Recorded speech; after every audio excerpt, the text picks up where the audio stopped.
आपण पाहतो की त्याचं जीवन अजून त्यामध्ये काहीतरी कमतरता होती आणि देवाची सामना देवाचं दर्शन त्याला झालं नव्हतं. पण ज्या वेळेस उज्जिया राजा मरण पावला आपण पाहतो त्यावेळेस मात्र प्रभूला उच्च स्तनी असलेले उच्च सिंहासनावर बसलेले मी पाहिले. परमेश्वराचा मंदिराचा दृष्टांत त्याला झाला, ते दर्शन झालं आणि प्रभू पित्या परमेश्वराला त्यानं उच्च स्थळी सिंहासनावर असलेलं पाहिलं आणि त्याच्या जगाच्या सोंग्याने मंदिर व्यापून गेले होते.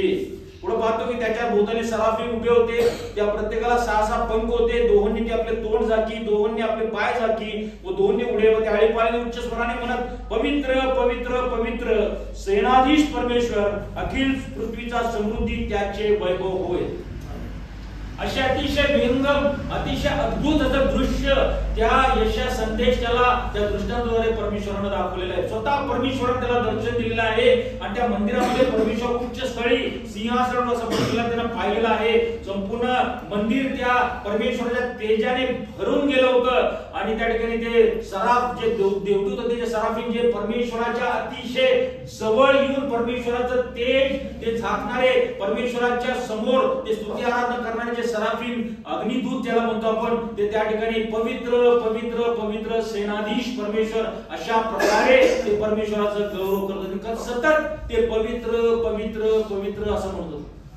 बघा प्रियानो, आपला देव हा पवित्र परमेश्वर आहे आणि म्हणून आपण हे ओळखलं पाहिजे आणि आपल्याला पवित्र प्रजा असं म्हटलेलं आहे. आणि मग परमेश्वराची पवित्रता आपल्याला कळणं अतिशय गरजेचं आहे. आणि जेव्हा आपल्याला परमेश्वराचा सामना होतो, परमेश्वराचं दर्शन होतं, त्यावेळेस आपल्याला कळतं की परमेश्वर किती पवित्र आहे आणि त्याच्या समक्षतेमध्ये आल्यावर आपल्याला कळतं की आपण किती अपवित्र आहोत. आणि सर्व ही जी घटना आहे, हा जो दृष्टांत आहे यशया संदेशाचा, आणि त्याला त्या ठिकाणी प्राप्त झाला जेव्हा उज्जिया राजा मरण पावला. ते आपण म्हणाल की उज्जिया राजा मरण पावला, उज्जिया राजा मरण पावला अनेक वेळा या ठिकाणी संबोधत आहे. त्याचा काय या ठिकाणी नेमका काय अर्थ आहे ते आपण विशेष करून समजून घेणार आहोत. प्रियांनो, आता आपण बघितलेलं आहे की वर्ष आता जवळजवळ संपत आलेलं आहे. देव शेवट आजचं तारीख 29 बहुतेक, तर आज 29 तारीख आहे. अजून एक 2 ते 3 दिवसांना आपण नवीन वर्षामध्ये आपलं पदार्पण होणार आहे. आणि आपण 2025 सालामध्ये जात असताना आपण अनेक वेळा आपण सगळेजण भेटतो नवीन वर्षाला, चर्च असतं, आपण सगळ्यांना हॅपी न्यू इयर असं आपण म्हणतो. आणि मग अनेक लोक नवीन त्या ठिकाणी काय करतात, रेझोल्युशन किंवा संकल्प सोडतात आणि म्हणतात की मी असं करत होतो, आता इथे पुढे मी असं करणार, नवीन वर्षात मी हे करणार, नवीन वर्षात मी ते करणार, अशा अनेक प्रकारचे ते काय करतात, एक निश्चय करत असतात, संकल्प सोडत असतात. आणि मग तो संकल्प किंवा एक आठवड्यासाठी, एक 15 दिवसासाठी, महिन्याभरासाठी, लई तर लई 2 महिन्यासाठी असतोय. आणि परत मग तसं ये रे माझ्या मागल्या आणि तशाच प्रकारे आपण परत आपण तसंच आपण पुढे जातो. म्हणजे नवीन काही राहत नाही, परत आहे ते जुनं. म्हणजे नुसतं नावासाठी आपण एन्जॉय करतो, आपण सगळं खाऊ खातो, कपडे घालतो, सगळं बिर्याणी करतो, सगळ्या गोष्टी आनंदाने करतो, चर्चला सगळं करतो, पण आपलं जीवन मात्र काय नवीन होत नाही.